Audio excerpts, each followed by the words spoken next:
Welcome. Let's take a look at our top story. The coronavirus pandemic has now killed more than 15,500 people in Europe, with more than 268,191 confirmed cases. Europe continues to remain the worst affected continent. Now, starting with Italy, the country has witnessed a total of 662 deaths in just the last 24 hours. Italy's death toll stands at 8,165. The country has seen more than 80,589 cases.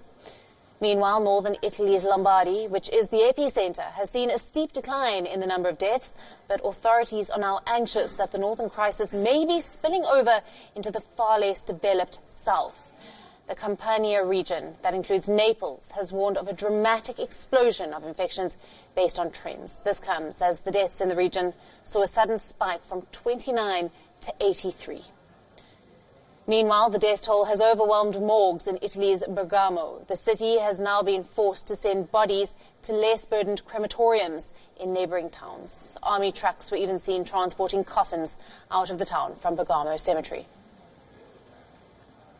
We go up to 16.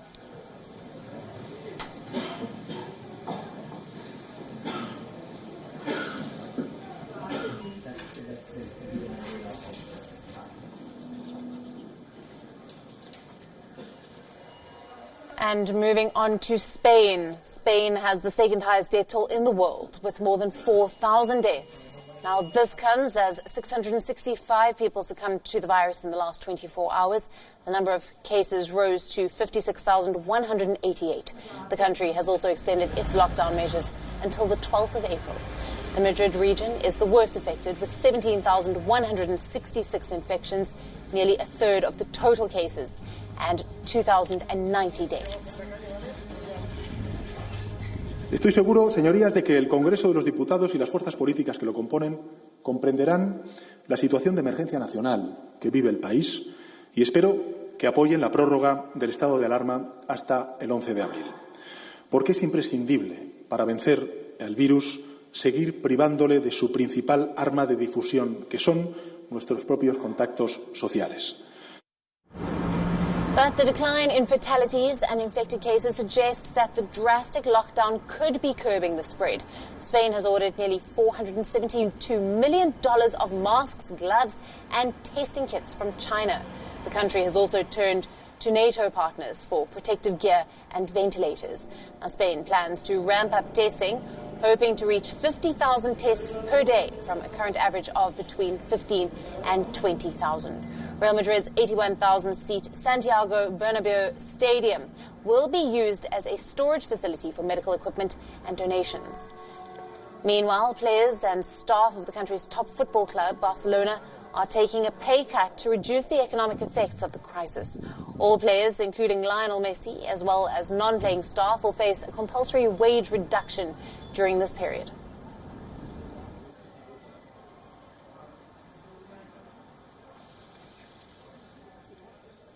To give us more insight on what is happening in Europe right now, Lucy Hu is joining us live from Brussels. Good afternoon to you, Lucy.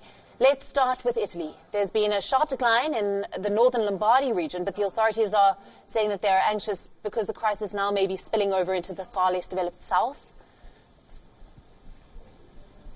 Yes, as you were saying, there has been an explosion of cases in the south of the country, particularly Campania, and there are fears because of how less developed it is than that more affluent north. And certainly we are hearing that the hospitals there are starting to become inundated with cases. Italian authorities have, of course, increased those lockdown measures in the last 10 days or so. There are now tough fines and measures in place for anyone found to be breaking those restrictions. For example, the fine has increased from €400 to 3,000 if you're caught on the street without good reason. And if you're caught having tested positive for the case, you could now face a jail sentence of up to 5 years. So that's a real deterrent for people, as Italian authorities urge people to stick with the lockdown measures until at least the middle of April, with the hope that the number of new infections will start to decrease. But of course, the number of cases now in Italy over 80,000, and the number of deaths now in excess of 8,000 as well. Moving on to Spain. Spain has the second highest death toll in the world, with more than 4,000 deaths being reported. Also, the death toll in the last 24 hours has hit 665. Now, this is a very concerning number. Yes, and certainly the hope from Spanish authorities that we're now reaching the peak, and that given that the strict lockdown measures have been in place for a couple of weeks, that the number of new infections will start to fall. But the message from the authorities is that the people who are sick now were infected prior to the lockdown measures being introduced. So with the quarantine measures in place, that will start to decline. But clearly the death toll has now surpassed China with over 4,000 deaths. Particularly Madrid, as you were saying, and we've seen an ice rink being turned into a mass morgue, a conference centre that was the site of the COP25 climate conference last year. That's now become a giant field hospital with 5,500 beds. So that's to manage the huge influx of patients, particularly in and around the Madrid area. So clearly Spanish authorities, clearly concerned about this. But interestingly, the number of cases in the US now is rising at a faster rate than that of Spain and Italy. But Europe doing all it can to try and assist those two worst affected countries, Italy and Spain. Absolutely. And Spain also ordering $472 million worth of medical testing kits, gloves and other PPE from China. These obviously among some of the drastic measures that they are taking. What else are they putting in place? Yes, this was, I think a lot of countries are learning from what China had done. We had a field team that was sent to Italy to assess the lockdown measures that were taking place and to advise the doctors. And we are seeing, of course, how successful mass testing has been in China and particularly in South Korea. So yes, as you say, Spain introducing very strict testing measures and acquiring millions of testing kits to try and get a grip on the case. It has extended and stepped up its lockdown measures that will be in place until at least April the 11th. So the country is in a state of emergency. People asked to stay in their homes for all but essential travel, whether it's to go to the supermarket or to visit a doctor, but otherwise people very much asked to stay at home. What we're seeing from the EU is we had a late-night meeting which ran 3 hours overtime. Spanish leaders, and what Spain wants is what's being known as a Corona bond, which would essentially be a shared debt instrument guaranteed by all EU 27 member states, which would raise funds and allow EU countries to have more to spend at this point to continue to procure specialist equipment such as ventilators and testing kits. There was no agreement on that, but we understand that within 2 weeks, EU finance ministers will be assessing the best possible options to assist countries with the economic damage of the coronavirus crisis. But there was no agreement at this stage on the best fiscal measures to take at this point. Right. And Lucy, what is the latest coming out of the UK? We saw people around the country taking to their balconies to applaud the healthcare workers, which was a really special moment. What is the UK doing now?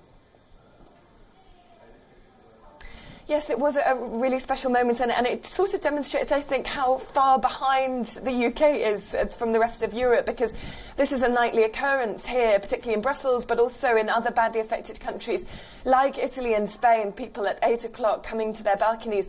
This was the first time that the UK has done this. Of course, the UK only introduced lockdown measures at the start of this week. As the number of cases continued to increase, as the death toll continued to rise, there were 500 deaths in excess of in this week. And, that death toll, there has been some confusion about that death toll in the way that it's being recorded. But clearly there are now stricter measures in place after Boris Johnson was reticent to introduce a strict lockdown following some confusion with images of people in parks enjoying drinks with friends.